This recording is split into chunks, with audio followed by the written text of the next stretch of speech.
Բարև ձեզ, Օրագիր նյուզի եթերում օրակարգն է, տաղավարում այսօր հյուրընկալել ենք միջազգայնագետ ԱԺԲ խորհրդի անդամ Արա Պապյանին։ Բարև ձեզ, պարոն Պապյան։ Շնորհակալ եմ, որ այստեղ եք։ Պարոն Պապյան, սկսենք Սամվել Կարապետյանի շուրջ ստեղծված իրավիճակից։ Գիտենք, նա աջակցություն հայտնեց հայ առաքելական եկեղեցուն, որից հետո էլ վերջինիս նկատմամբ ու վերջինիս պատկանող ձեռնարկություններում հատուկ գործողություններ սկսվեցին։ Ձեր գնահատմամբ ինչու իշխանությունները նման կերպ արձագանքեցին Կարապետյանի հայտարարությանը եւ ինչու են փորձում նրա շուրջ իրավիճակը ամեն կերպ սրել։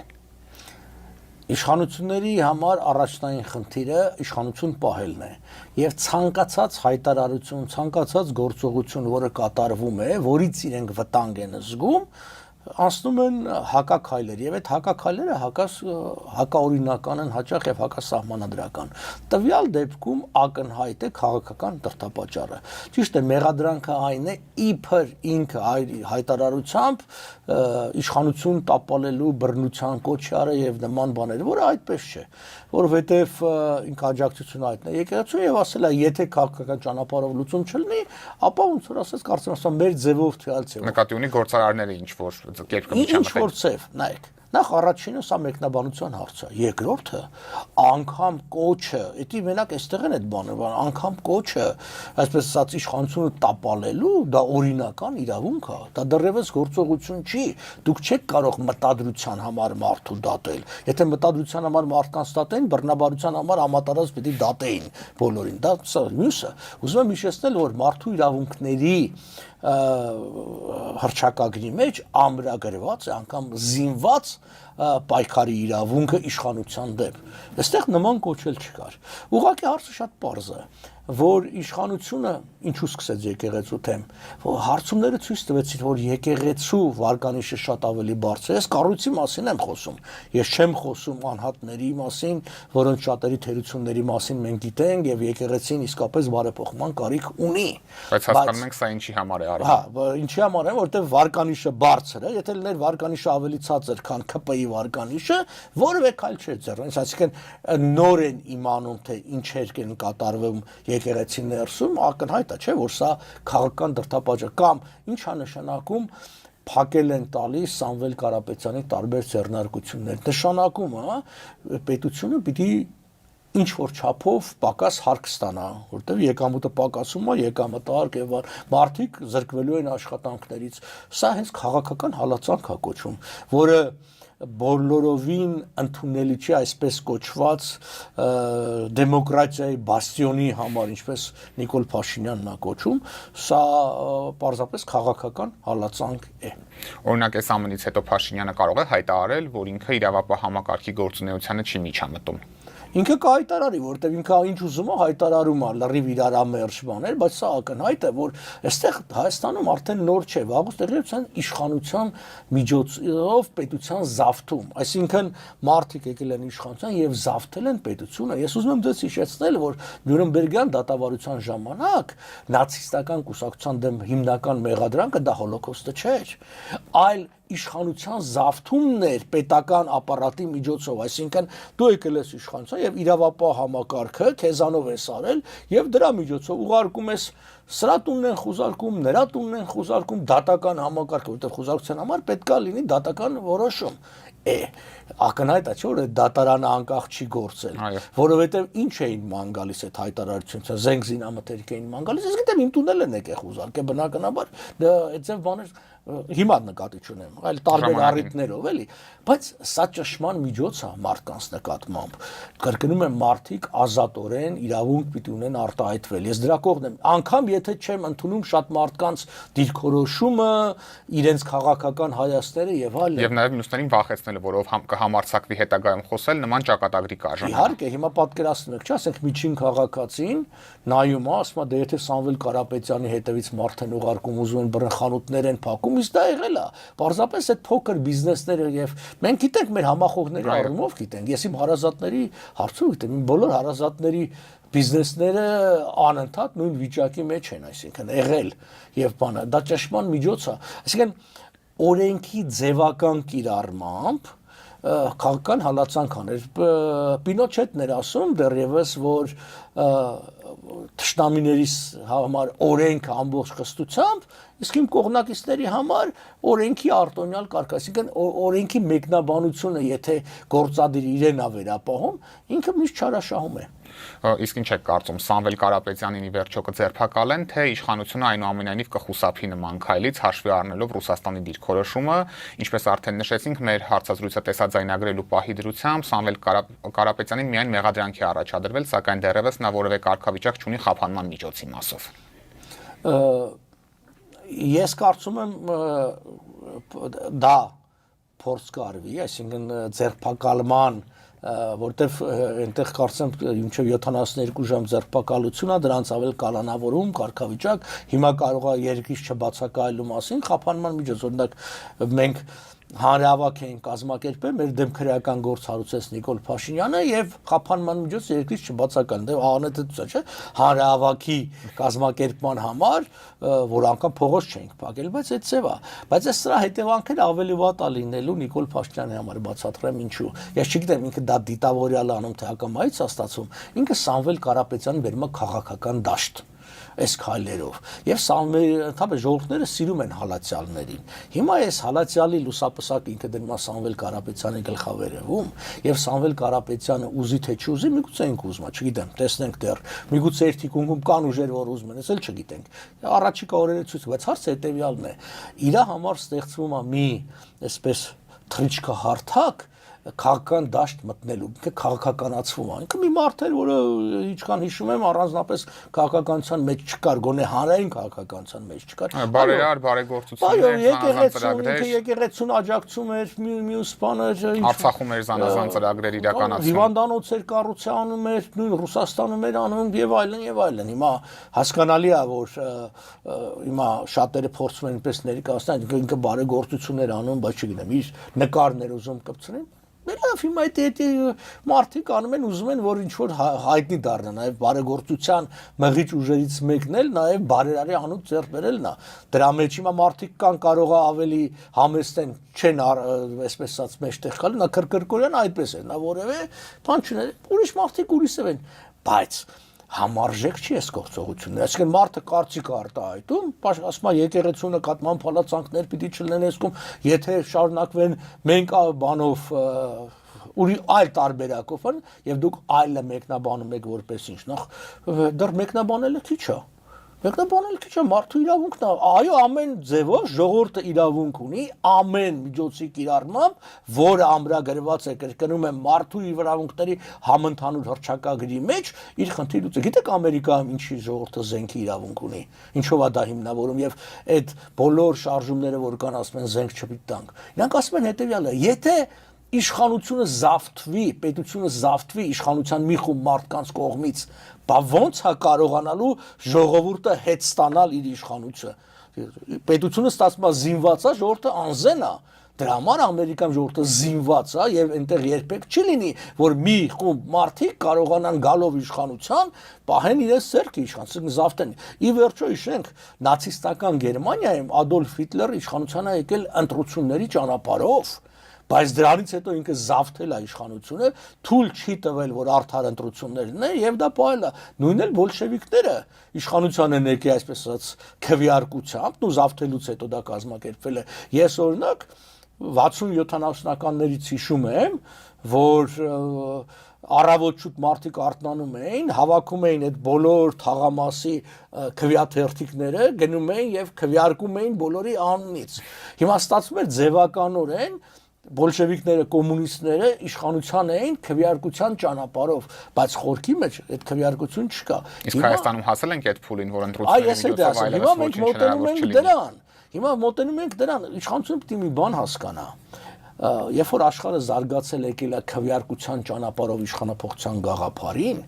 ինքը անցել է ապստամբությունների, ջարդերի, կոտորածների միջոցով եւ հասկացել է իշխող վերնախավը, որ ինքը եթե չուզում ամեն անգամ ժողովուրդը ապստամբի եւ ֆեոդալների գլուխը կտրի, չգիտեմ, ցցի անի թակավորներին վառի, ուրեմն պետք է հնարավորություն տա խաղաղ իշխանափոխության։ Եթե դու զրկում ես ժողովրդին խաղաղ իշխանափոխության հնարավորությունից, բնականաբար ժողովրդի մեծ մասը մասը լռելու է, քաշելու է մի կողմ, բայց ժողովրդի մի մասը պայքարելու է, եւ դու իրան թողում ես պայքար, ասենք արաբական երկրներում ինչ էր պայքարը, դա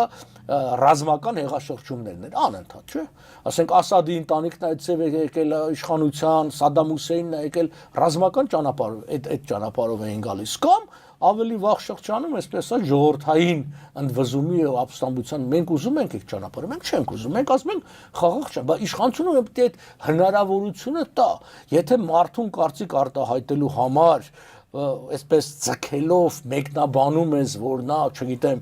իշխանությանը բռնի, զինված տապալման կոչ արել եւ գործես հարություն վրան, բնականաբար բոլորը հասկանում են, որ դու փակում ես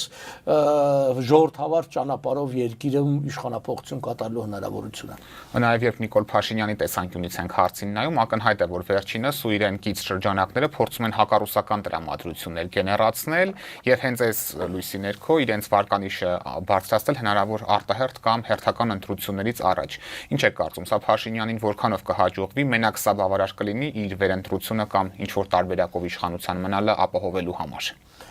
Նախ Փաշինյանի գործողությունները երբեք գաղափարահեն չեն եղել։ Մենք տեսել ենք։ Ինքը խոսում էր անընդհատ հապկից դուրս գալու մասին, մի 7 անգամ իր գործողությունները դրա մասին չեն վկայում, ընդհակառակը, երբ որ Լավրովը եկավ, Մատվիենկոն եկավ, հստակ ասացին, որ մենք որևէ քայլ չենք արել, մենք ոչինչ չենք փոխում, մենք ձեզ հետ ենք։ Հետևաբար հակառուսական հայտարարություններով աչքի ընկնող Ալեն Սիմոնյանը։ Հետևաբար այդ ամբողջը խոսքի մակարդակով է։ Գործական մակարդակով մեր կախվածությունը Ռուսաստանից շատ ավելի է մեծացել։ Ես նայում եք առևտրի ծավալները, շատերը մոռացել են, որ երկար տասնամյակներ Հայաստանի թիվ 1 առևտրային գործընկերը Եվրոմիությունն էր։ SS վերջի շրջանում այդ է եղել եւ Նիկոլի շրջանում ավելի շատ Ռուսաստանը։ Թիվ 1-ը Եվրոմիությունն էր, Բելգիան էր, մյուսներն են եւ այլն։ Իսկ տնտեսական հարաբերությունները շատ կարեւոր։ Մյուսը մենք անգամ Ռուսաստանը չեն կարողանում կարգին հարաբերություններ, որովհետեւ Վրաստանի հետ լեզու չեն գտնում։ Ես այնօր կարդում էի, որ հարյուրավոր բեռնատարներ ծիրանով բեռնված կանգնած են 200 հատ Հայաստանի տարածքում, ինչ որ 50 բեռնատար էլ Վրաստանի տարածքում։ Կոնյակի հարցում բավականին լուրջ խնդիրներ կան։ Իհարկե, եւ հələ կոնյակը եթե դե լավ չի փչանում, իրանք ֆինանսական կորուստ են կրում, ծիրանը չի կարող օրերով մնա, վերջը ծիրանի ջեմը հասնելու տեղ կամ գինն անկնում։ Իսկ սա նշանակում է հազարավոր գյուղացիներ են տուժելու։ Հազարավոր գյուղացիներ են տուժելու, որտեղ իրանք էլ դա են վաճառում։ Այսինքն, այս մարդիկ որևէ հարց չեն կարողացել, այսինքն լուծել եւ չեն էլ կարողանում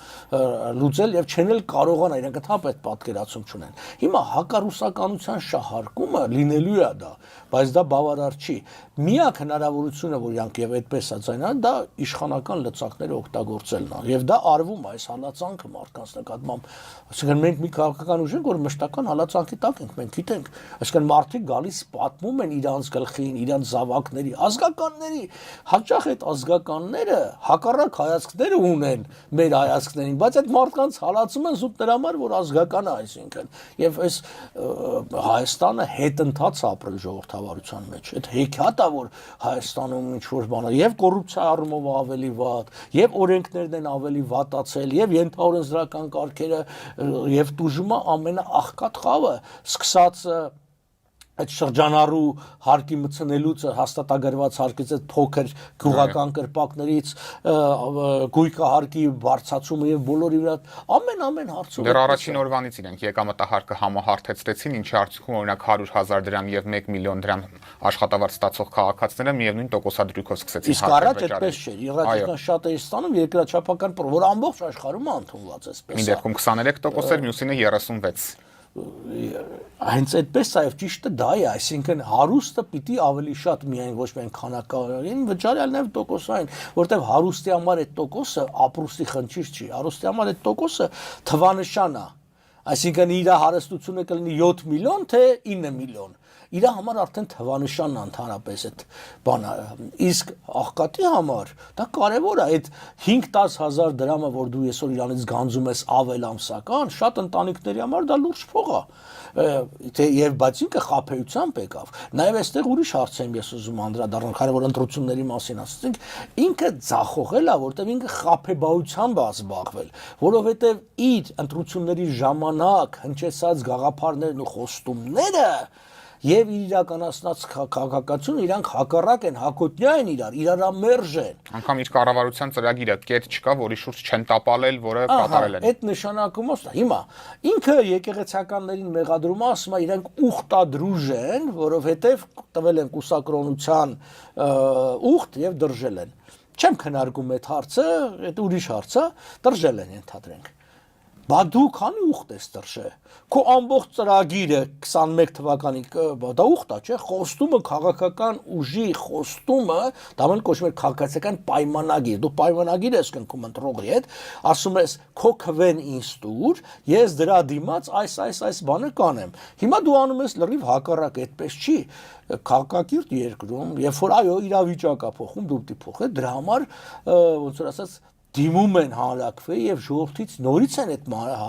մանդատը ստանում։ Դուք տեսեք այսօր կամ հրաժարական են տալիս եւ արտահերթ են տալիս կամ արտահերթ ընտրությունների են գնում, որտեվ այն ինչ որ ես առաջադրել էի որպես ինձ համար ծրագիր, հիմա օբյեկտիվ պատճառներով չեմ կարող իրականացնել։ Ես սա պիտի անեմ, բայց քանի որ ես ձեզանից սրա համար մանդատ չեմ ստացել, մանդատ լիազորությունա չեմ ստացել, ուրեմն ես սա եմ ասում։ Դու այն ժամանակ կանգնել Նիկոլ Փաշինյան ասել, որ ես գույքայակը թանկացնելու եմ, այսան տեսնենք քանի քվե կստանայր կամ ասելու է որ Արցախի հանձնելը բերելու է Հայաստանի ինքնիշխանության հզորացման եւ այլն։ Ասում եմ ես պիտի ասած լինեի որ Արցախը Հայաստան չի, հիշում եք ասում ես 18-ին ասել, իզուր չասեցի։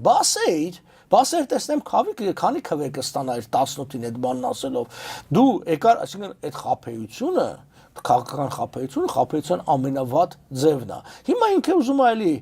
խափեությունով ինչ որ բաներ անել, բայց ես կարծում եմ պիտի ժողովուրդ ավելի իմաստուն լինի եւ հասկանա, որ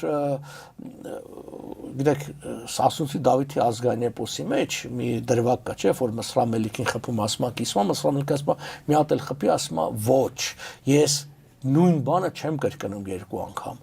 Այդ պատահական չի, այսինքն դու ժողովուրդ մի անգամ չէ, երկու անգամ ես սխալվել։ 18-ին ինչ որտեղ հասկանալի է։ Էйֆորիան բավականին մեծ է։ Բավականներ է, սել խոստումներ, բաներ մտածում են։ Ես որ Նիկոլ Փաշինյան 2 տասնամյակը ճանաչում ես, մտածում եմ կարող է փոխվել է այս մարդը։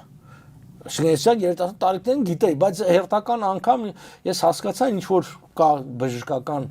տեսություն, որ ասում է 5 տարեկանից այսքան երեխան չի փոխվում։ Իրա, այսինքն եթե 5 տարեկան երեխանում ազնիվ չի, ինքը ազնիվ չի լինելու 55 տարեկանում։ Եթե 20 տարեկանում լրագրողը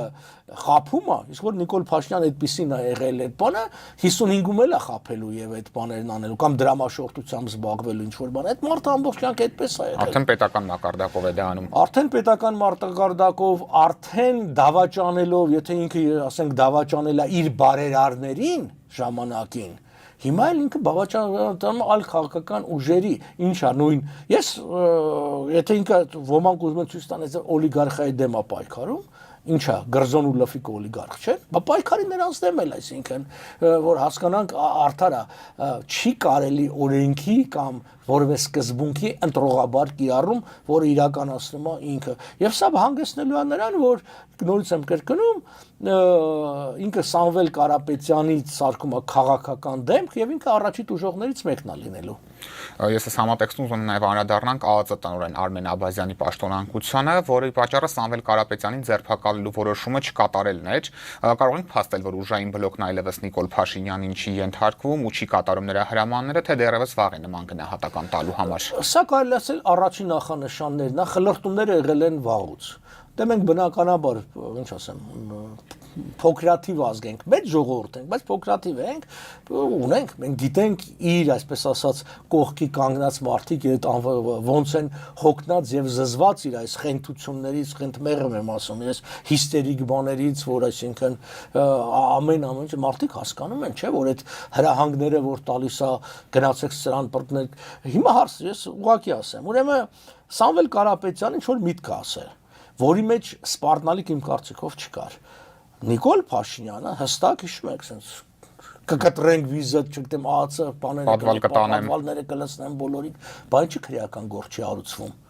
Չէ՞։ Դա սպառնալիք է, ուղղակի սպառնալիք է։ Կամ այս հայհոյանքները, որ հոգեվորականներին տալիս է անձնական կյանքին վերաբերող տեղեկություններ հրապարակում։ Որոնք ոնց ասած իր ձեռի գործիքն են տարել, ԱԱՑ-ն եւ այլն, իրանք էլ են հոգնում։ Հետո իրանք հասկանում են, որ իրանք արածը շատ բան անբարոյական է, մարդիկ ի վերջո օրենքից էլ են հասկանում։ Այսինքն դու չես կարող բան անես մեկի հայտարարության համար, ասենք գնաս բռնեք էս արի։ Եվ սա առաջի դեպքը չի, ուղղակի սա աղմկահարույց դեպք է։ Առաջինն էր որ տեսանելի դարձավ։ Սամվել Կարապետյանն է դրա համար, իսկ գիտեք քանիսին։ Հենա մեր համախոհներից Տիգրան Դերանին, ասենք նկատմամբ այդ ապրիլ 24-ի այդ բանը չկարողացան ապացուցեն, որ այդ մարդը ինչ որ բան է ասել, ասենք Նիկոլ, դա հնչել է Նիկոլ Դավաճան, Նիկոլ այդ բանը նախ տակ տեսակետը խեք մարդուն բանանում քրեական պատասխանատվություն ընդունում Նիկոլ Դավաճան, ինքը Դավաճանը համարում, ինձ իր կարծիքն ասում, լավ անում ասում է։ Այդ ճշմարտ միջոցը ճիշտ է, դա էլի բան եղավ, բայց երբ որ 100,000-ավոր դոլարների տուգանք եք դնում 72 տարվա մարդու վրա, դուք հասկանում եք, չէ՞, որ դա ինքը չի կարող վճարի, հետեւաբար դա նաև մեր դեմ պայքարի միջոց է։ Մեր համախոհներն համատարած կամ տուգանում են կամ պատասխանատվության, սա է հարցը։ Այդ մարդիկ արդեն հոգնել են, այո, ուժայինները այլևս չեն ուզում գործիք լինել, եւ սա կարծում եմ ընդօրինակվելու է, եւ միայն ուժայինները չէ, ԿՊ-ի ներսում խլարտում կա։ Այնտեղ էլ են հասկանում, որ արդեն չափ անցնում է Նիկոլ Փաշինյանը։ Նշեք, աշխարհում ինչ է կատարվում։ Տարածաշրջանում մեր շուրջը մենք անվտանգության խնդիր ունեն, մարդը ինչ որ կամ դոմփելուց է խոսում, կամ չգիտեմ, այսօր էլ եթե իրանները մի էլի միտք կար,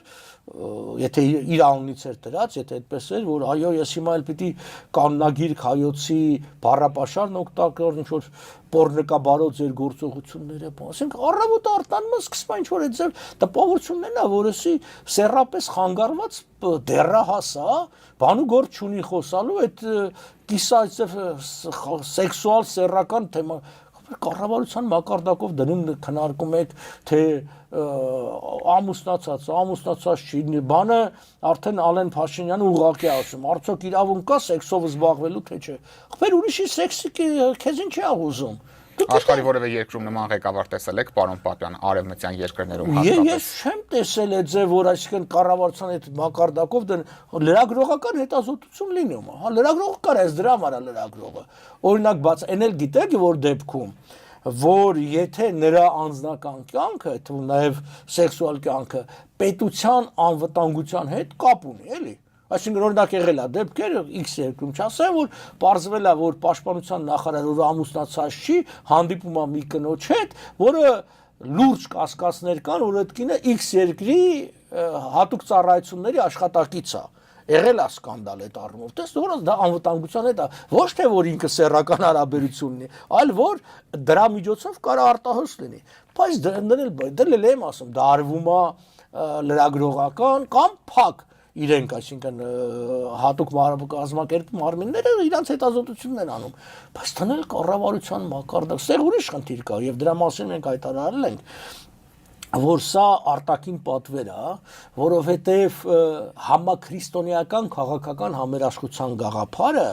ոնց որ ասում են ոտ առում, սկսել է քայլել Թրամփով, մենք Բրյուսելում ենք այդ հարցերն էլ բան։ Հիմա Անկարայի եւ Բաքվի տեսակետից բոլորովին լավ չի, սա որտեղ Հայաստանը կարող է սա օգտագործել քաղաքական նպատակներով։ Հիմա իրենք ինչ են անում։ Այդ գործիքը եկեղեցին որտեվ մեր նկատմամբ ինչու այդ բաները քաղաքական ուժերը դրական վերաբերմունք ունեն մերեսին են ասա այսինքն որպես առաջի քրիստոնյա ազգ եւ որպես քրիստոնեության վերջին հողակտոր միջին արևելքում Այսը շատ կարևոր է։ Հիմա վարկաբեկելով հայկական եկեղեցին, որտեղ այստեղ կաթողիկոսի երեխա ունենալ չունենալու հարցը չի, այստեղ եկեղեցու վարկաբեկումն է, իրենք Հայաստանին զրկում են այդ գործիքից օգտագործելու քաղաքական համերաշխությունը քրիստոնեական, պահպանողական շարժման ընդդեմ Բաքվի եւ Անկարայի։ Իսկ իրենք բնականաբար օգտագործում են այդ համաիսլամական միասնության գաղափարը։ Պարոն Պապյան, այս իրավիճակում Նիկոլ Փաշինյանը հունիսի 20-ին մեկնելու է Թուրքիա, հանդիպել է Էրդողանի հետ, Ալեն Սիմոնյանն էլ այս այցը պատմական է որակել։ Ձեր համոզմամբ ինչ ակնկալիքներ կարող ենք ունենալ այս այցից եւ ըստ ձեզ ինչ են փորձելու պայմանավորվել Փաշինյանն ու Էրդողանը։ Նախ ասեմ այս այցի ժամանակ ակնհայտորեն ստորացնելու են Նիկոլ Փաշինյանին նպատակը ստորացնել Հայաստանը։ Օրինակ, փոխնախարար Կոստանյանը գնացել է, իրենք Հայաստանի դրոշի չէին դրել։ կամ չպտիլներ թուրքական դրոշը միայն սեղանի վրա փոքր դրոշակները լինեին, կամ եթե թուրքական դասը հայկականներ լինեն, չէր դրված։ Դա ստորացում է։ Ես ձեզ ասեմ, թուրքերը շատ մանրախնդիր են այդ հարցում։ Անգամ քանով չափում են ում աթոռը ինչքան բարձր էր, ով ինչ աթոռի վրա էր նստած, եւ այդ էլ մեծ սկանդալներ ալնում, այսինքն, ասում եմ, մեր դեսպանին կանչեցին, իրենք ավելի բարձր աթոռի վրա էին նստել, իրենք մեր դեսպանն այդ բաները։ Սա կն, դա առաջինը ստորացման փորձն է։ Երկրորդը, իրենք գնում են ոնց որ ասած տարածաշրջանի ըստ Նիկոլ Փաշյան նայողից Դաբրոստանա այսպես կոչված հայ-ադրբեջանական, էլի եմ ասում, այսպես կոչված խաղաղության պայմանագրի, որտեղ ինքը չի աշխատում։ 17 կետեր համաձայնեցիք, հիմա այդ 17-ին իրենք ավելացրել են եւս 7-ը եւ հետո վաղելի 17։ Ոչ մի բան չի ստանալու։ Գնալու է, ստորացվելու է, նոր պահանջներ է դրվելու իր առջև, որ սա էլ կանես, սա էլ կանես, սա էլ կանես։ Այսինքն օրինակի համար ներողություն պիտի խնդրեք, որ դուք թուրքերին եք կոտորել, դավաճանել եք մեր միացյալ հայրենիք օսմանյան կայսրությունը, ռուսի կողմից կռվել եք մեր դեմ, թուրքերին կոտորել, մի հատ էլ պիտի գնաս պսակ դնես Սարիղամիշում դրած ու շարժանին հայերի կողմից թուրքերի բանն։ Այդպես պահանջներ են դնելու, ես ասում եմ։ Գուցե Աթաթուրքի գերեզմանին էլ տանեն անընդհատիում։ Իհարկե դու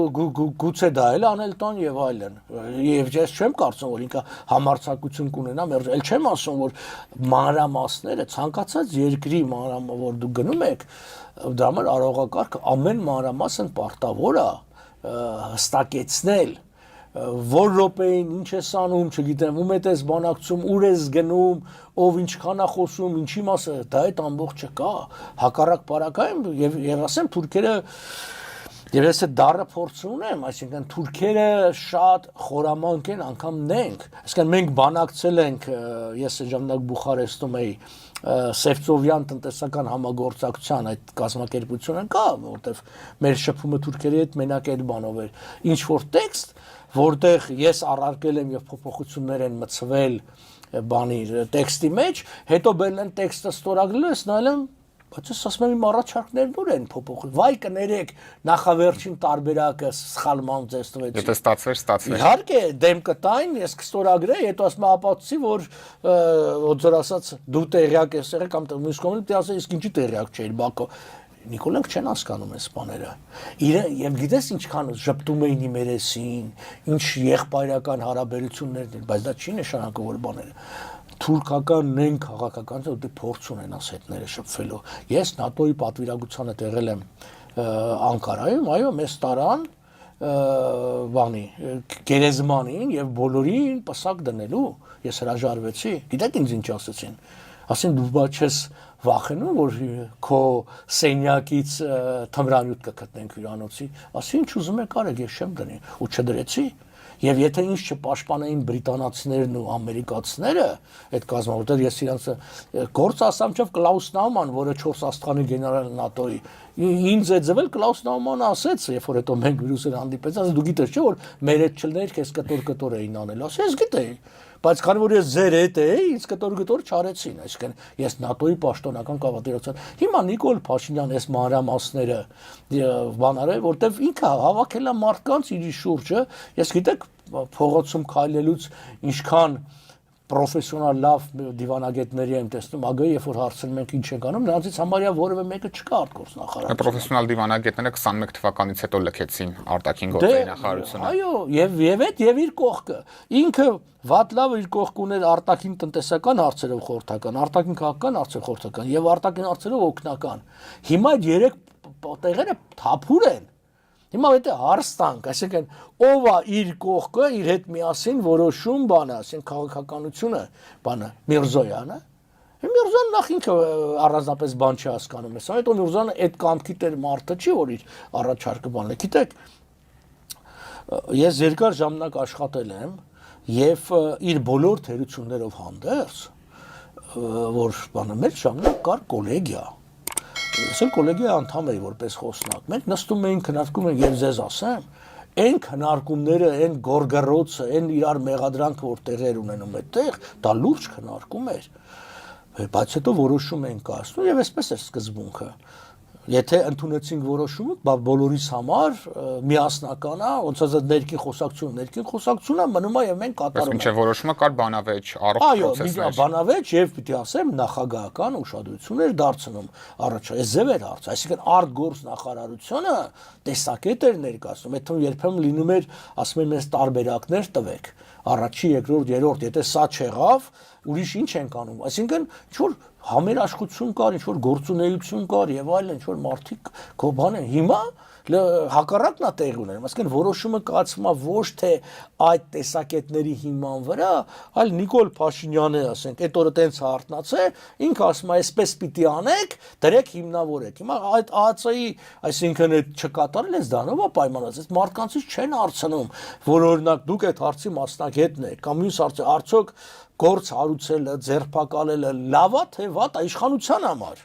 Անկամ իշխանությանը, որտեղ ես գտնում եմ, որ գործ հարուցել եւ այս ամբողջ աղմուկը Սամվել Կարապետյանի դեմ, սա շատ վատ է հենց իշխանության համար։ Իրանք դա չեն հասկանում, որտեղ իրենք այս քաղաքական դաշտ են բերում մի անձնավորության, որը բավականին լուրջ կարողություններ ունի եւ կապեր ունի, եւ ոնց ասած ստիպում են, սարքում են, որ նա դառնա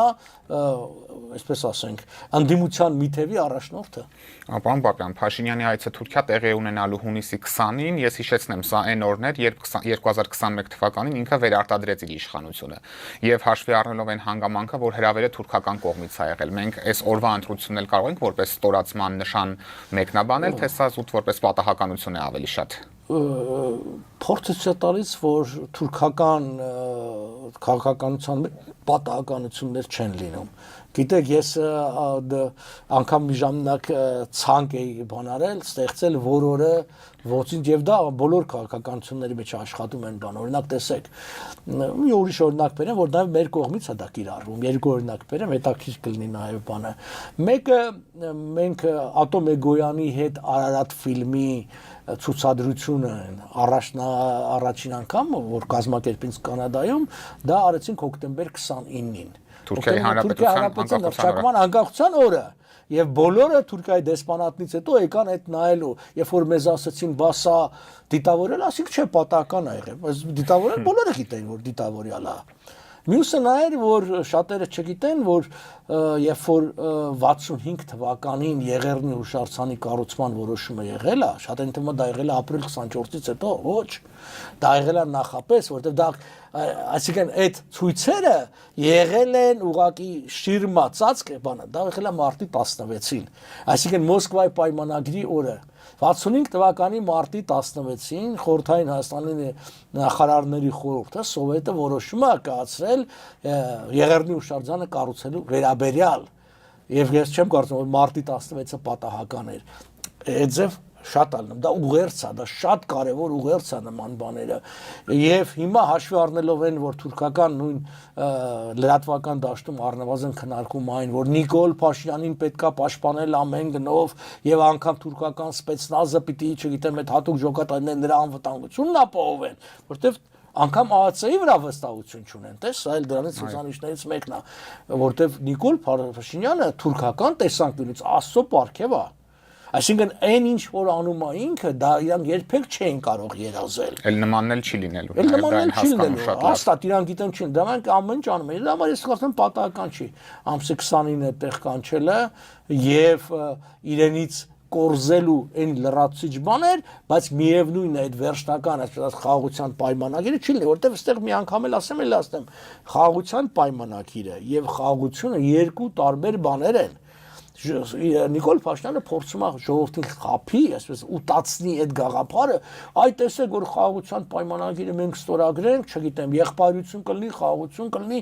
իրանք ընդդիմությունը բոլորը հատկապես ՊՎՌ-ը մյուսը պատերազմ են ուզում, իսկ խաղաղություն։ Եվ իրենք, օրինակ մեր դեմ պայքարում այդ էին միշտ ասում, որ իրենք եթե կան իշխանության պատերազմը։ Դե լավ, մենք չեկանք իշխանության, բայց երկու պատերազմը որ եղավ ու մորոք եղավ։ Հայաստանից օկուպացված տարածքներն էլ չխոսենք այդ մասին։ Չխոսենք, այսինքն ես նկատնում եմ 20 թվականի եւ 22 թվականի ըստեյցան Արցախի կորուստը, ժամանակավոր կորուստը ուսանք, բայց միևնույնն է։ Բայց գիտեք,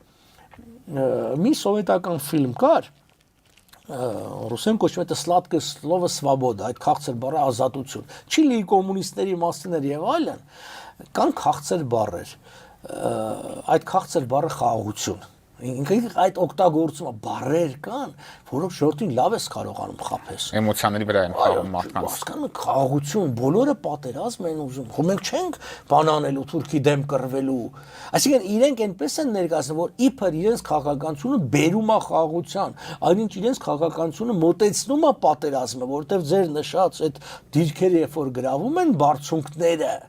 հավանականությունը պատերազմի եւ հաջողությունը ռազմական գործողությունների ավելի է չէ շատանում եւ դա գայթակղության է տանում օրինակ նույն Ադրբեջանին որտեղ ինքը առաջ մտածում էր եթե ես հարձակվեմ այս բարձր սարի գլխին հայկական դիրքերն են դժվար կլինի զոհեր կտամ չի լինի հիմա այդ դիրքերը արդեն ինքը ստացել է բնականաբար ով որ այսինքն ես վերջերս գնացի Սյունիք եկա նայում ես այդ իշխանասարը լրիվ այդ ճանապարհը 30-40 կիլոմետր վերևից վերահսկում է իսկ բավական է այդտեղից ուղիղ հրետանային հարվածի տակ այդ ճանապարհը պահել նշանակում է Սյունիքը մենք կտրում ենք ամեն ինչի չենք էլ կարող հասնենք օգնության անգամ ցանկության դեպքում ցանկության դեպքում չենք կարող հասնել դեպքում այս Տիգրանաշեն բանը դել մյուս ուրիշ թեման է որ իրանք բան են անում այսինքն եթե առաջ վտանգը այդ հատվածներ միշտ այդ երասխի հատվածներ հիմա առնվազն դրան մի երկու տեղ էլ ավելացել է հետեւաբար ինքը գնալու է ինքը փորձելու է սիրաշահելու անգամ քծնանքի միջոցով ինչ որ բաների հասնել չի հասնելու Եվ պարոն Պապյան, ուզում եմ անդրադառնանք նաև Իսրայել-Իրան հակամարտությանը, որը թեժացել է վերջին շրջանում եւ մեր տարածաշրջանում ու այդ թվում Հայաստանի համար պայթյունավտանգ իրավիճակ ստեղծել։ Այս օրերին ակտիվորեն քննարկվում է Միացյալ Նահանգների ներգրավվածության հարցը, ինչ եք կարծում, դա տեղի կունենա եւ եթե դա եղավ եւ Թրամփի որոշմամբ ԱՄՆ-ն ներգրավվեց այս պատերազմում արդեն ուղղակիորեն ինչ հետևանքներ դա կարող է ունենալ։ Իմ կարծիքով հետևյալ ներգրավվածությունը կունենա, խոսքը վերաբերում է որոշ կետային հարվածներ հասցնելու մասին, որովհետև Իսրայելը իր առջև դրված առաջին խնդրի մեծ մասը իրականացրել է։ Այն ինչ որ կոչվում է դեմիլիտարիզացիա, այն որ Պուտինն է խոսում, այսինքն իրենց հաջողվել է ոչնչացնել Իրանի հակաօդային պաշտպանությունը, հակարդյունային պաշտպանությունը, հակայլոն ամբողջը ոչնչացված է։ Այնտեղ մի կետ կա, որ իրանք չեն կարողանում, որտեղ դրանք բավականին խորքային, 90 եւ ավել մետր խորության վրա իրենք փորձել են դա ռմբակոծել են, հետակոծել են, չի ստացվում, արդյունակոծել են, որտեվ բանա դրա համար աշխարհում կա մի զինատեսակ, մի ռումբ, մի օթանավ, որը ամերիկացիք ունեն։ Հիմա եթե դա չարվի, նշանակում է Իրանը կկարողանա վերականգնել իր ատոմային ծրագիրը։ Իսկ Ամերիկայի առաջնային խնդիրը եւ աշխարհի եւ Թրամփը բազմաթիվ անգամ հայտարարել է, որ Իրանը չպետք է ունենա ատոմային զենք։ Հետևաբար այդ մասով կարծում եմ Ամերիկան ներգրավվելու է։ Հիմա էլ հաշվի առնելով որ շարժ կա Դիեգո Գարսիայա կղզուց այնտեղ օթանավերը նաև բաներն են գալի վերալիցքավորող օթանավերն են եկե երկու տորմիղա մոտենում Իսրայելի ափերին, այսինքն այս ամբողջը արվում է։ Ինչ պիտի արի, պիտի իրենք նպատակը որն է, վերացնել բոլոր հնարավորությունները ատոմային զենք ստանալու Իրանի եւ եթե Ամերիկան դա խփեց իսկ Ամերիկան միայն կարող ինքը չէլ կարող Իրանը Իսրայելին տա որտեվ Իսրայելը չունի այդ օթանավերը կարճ ասած այդ կան մասով ինքը անելու է սա նշանակում է Իրանը մի 20 տարով առնվազն հետա 20-30 տարով հետ անգնում ատոմային ծրագրից ուրեմն նստելու է նույն ձևի Իրանը բանակցությունների Միացյալ Նահանգների հետ եւ լծակը Իրանի վրա Ամերիկան ուժեղալնելու այլևս։ Ու այս դեպքում Ադրբեջանը մեծ ռիսկը որ ուժային ճանապարհով կբացի այսպես կոչված Զանգեզուրի միջանցքը։ Տեսնում եք նման ռիսկ դուք։ Այո, նման ռիսկ տեսնում եմ, դրա համար էլ եւ զարմանում եմ փոխանակ Նիկոլ Փաշինյանը փորձեր մի հատ Մակրոնի հետ խոսար, փորձեր մի հատ Ռուբիոյի հետ խոսար, փորձեր անգամ Պուտինի հետ խոսար եւ այլն, որ գիտեք ես որ դու հայտնում ես, բա երկրի, բա աշխատավարձ ես ստանում, պաշտոն ես ստանում, ինչի համար, որ ուրիշի անկողինը մտնես ինչ որ այդ հարցերով չէ։ Անվտանգությունը պետության ղեկավարի, գործադիրի ղեկավարի տվյալ դեպքում առաջնային պարտականությունն է։ Բա ապահով ես, բա ով պիտի անի, ես։ Ինչ պիտի անի հիմա այս պահին, եթե adekvat իշխանություն լինի։ Adekvat իշխանություններ ինքը առաջի օրվանից հենց պիտի փորձեր կապեր հաստատել, այդ մտահոգությունը հայտներ, ասեր օրինակի համար առաջարկում եմ, չգիտեմ, տեղակայել ինչ որ զորախումբ եւ այլն, կամ մի հատ զանգեք խոսացեք, կամ պատվիրակություն ուղարկեք, չգիտեմ, Բաքու, որ եղել է ժամանակին, կամ զանգեք, մատ թափ տվեք բանի վրա, Ալիևի ասեք խելոք կնստես տեղը, որտեվ եթե արցակվես, քո բանկային հաշիվները, չգիտեմ, կսառեցվեն, քո սեփականությունը կդրվի կալանք եւ այլն, այսինքն այդ լծակները կան, սա է հարցը։ Անվտանգության խորհրդի նիստ պիտի գումարվի։ Առասպահը չի եղել։ Առասպահը չի եղել։ Ամերիկայի նման երկիրը անվտանգության խորհրդի նիստ գումարեց, քննարկում անում Իսրայել-Իրան պատերազմը եւ դրա հետևանքները, որ հզորագույն երկիրն է, իր համար գոյութենական խնդիր չի, իր համար ինչ որ միջադեպ է։ Թուրքիայում եւս Էրդողանը անվտանգության խորհրդի նիստ է Հայաստանը, որ ամենատուժող կողմը կարող է հանդիսանալ Իրանից հետո այս ամբողջից, չկա։ Ընկած ասում է ես օգտագործել եմ այս բառապաշարը, բառապաշարը այս կողմ խաղաղությունը լինելու ասելով չի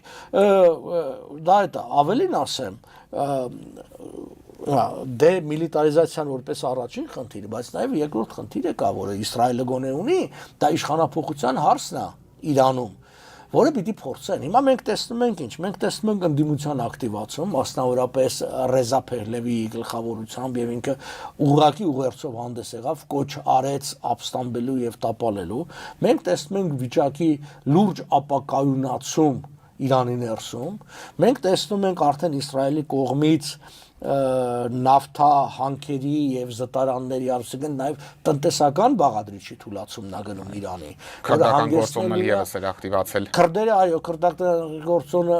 ակտիվացել է, դե ադրբեջանցիները կամ թուրքախոսները կաուկ այնտեղ են այդ բանը խոսում։ Այսինքն սա մի վիճակ է, որը հղի է մեզ համար եւ լուրջ վտանգներով, նաեւ լուրջ հնարավորություններով եւ շատ լուրջ սխալ էր ասեմ ձեզ, որ արտգործնախարարությունը,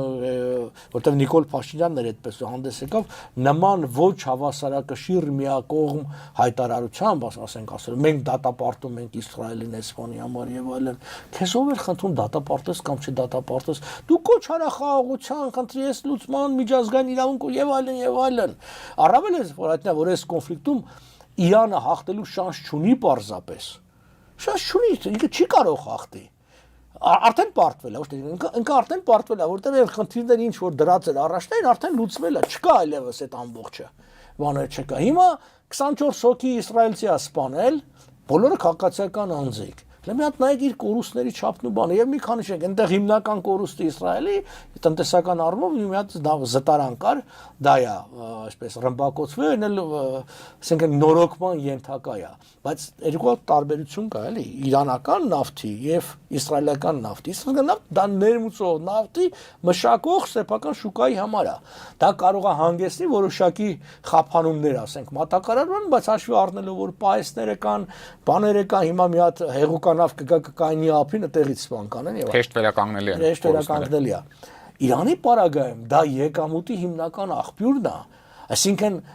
ոչնչացնելով այդ նավթի հանքերն ու արտահանման հնարավորությունը, իրանք բերում են